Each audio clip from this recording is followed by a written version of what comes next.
Cannabis was smeared for a century. Now it's finally being decriminalized and legalized in more and more places. That's mostly a win. Prohibition failed.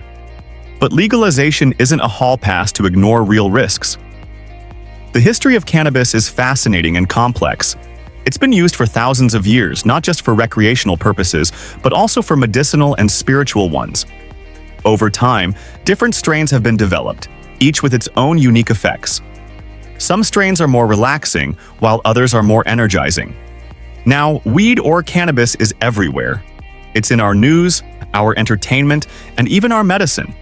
Yet, there's still so much confusion around what it really is, what it does, and how it affects us. People have strong opinions about it, ranging from seeing it as a harmless plant to a dangerous drug. But what's the truth? Compared to legal drugs like alcohol, which will cause 1 in 20 deaths this year, cannabis is milder. That's why harsh criminal penalties were always hard to justify. But the flip side is that, for decades, the harms were also downplayed. There's a lot of misconceptions and stigma surrounding weed. For one, its legal status is a mess. In some places, it's fully legal. In others, it's strictly forbidden. And then there's the confusion around its medicinal versus recreational use. Some people use it to manage chronic pain or anxiety, while others just use it to relax. But because of the stigma, many people don't understand the difference. Criminalization hid the science. We think criminalization didn't work, and cannabis should be regulated.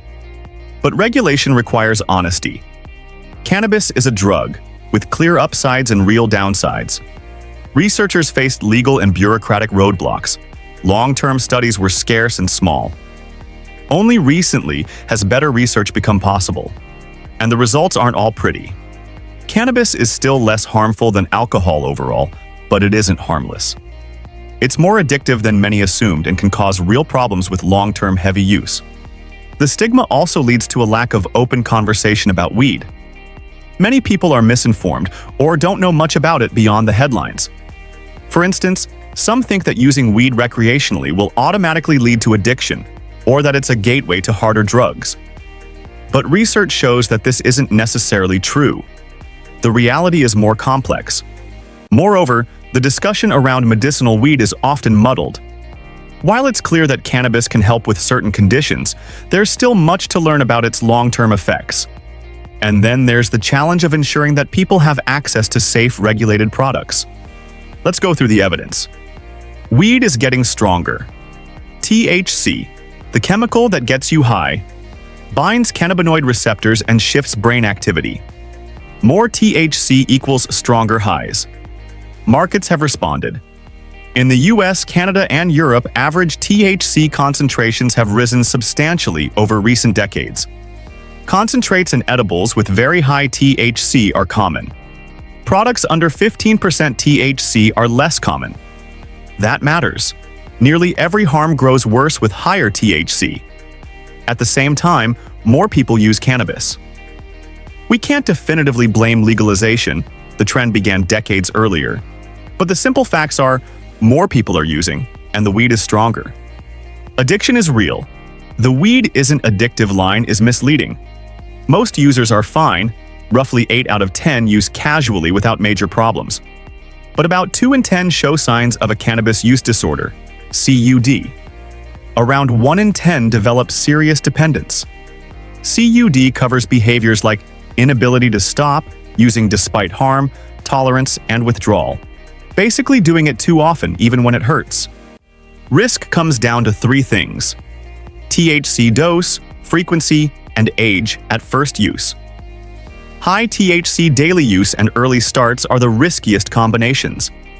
People with serious dependence usually use daily, lose time or opportunities to use or recover, and chase stronger doses as tolerance builds. Withdrawal and everyday harms. Stop heavy use and you can get real withdrawal. Headaches, sweating or chills, reduced appetite, vivid and sometimes disturbing dreams, trouble sleeping, anxiety and irritability, and in severe cases nausea or fever. The first days are often worst. Most symptoms ease over weeks. Severity tracks how much and how long you used. Daily heavy use also brings mood problems, restlessness, paranoia, and depressive episodes. Many users report they need weed to feel normal. And that's the trap. It can mask anxiety or low mood at first, then make those problems worse and more persistent. Loneliness and numbness. Frequent use often pairs with loneliness.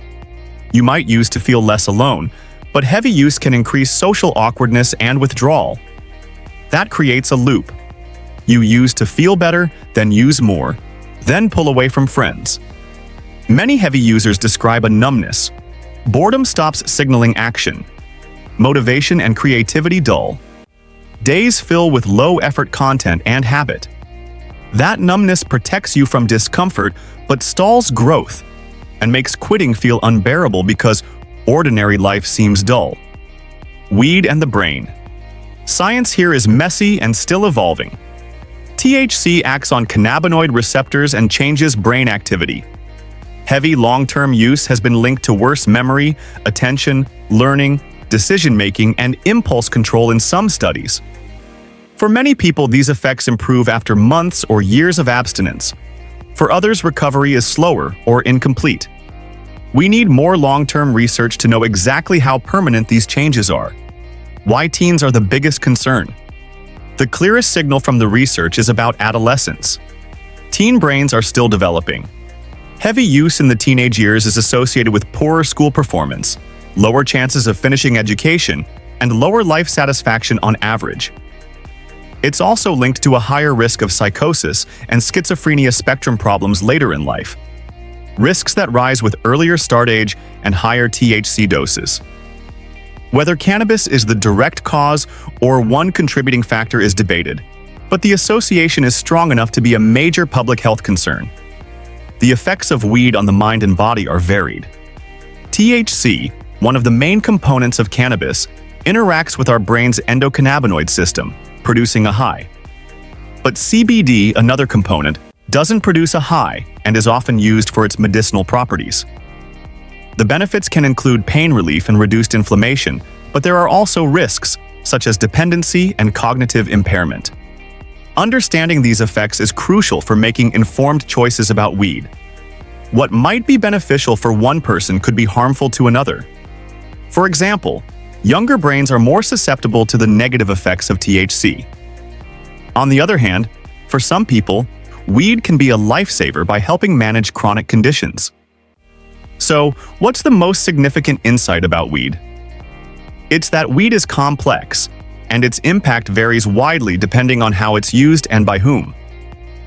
This complexity means that we can't make sweeping statements about it being purely good or bad. Instead, we need to approach it with nuance and understanding. In summary, weed is a multifaceted topic that requires careful consideration. From its history and different strains to its effects and legal status, there's a lot to understand. It's not just about being for or against it, it's about being informed. If you've made it this far, we want to hear from you. Share your thoughts on weed in the comments below. Have you had any experiences with it? Do you have questions? Let us know. And if you're interested in more content like this, be sure to check out our other videos on related topics.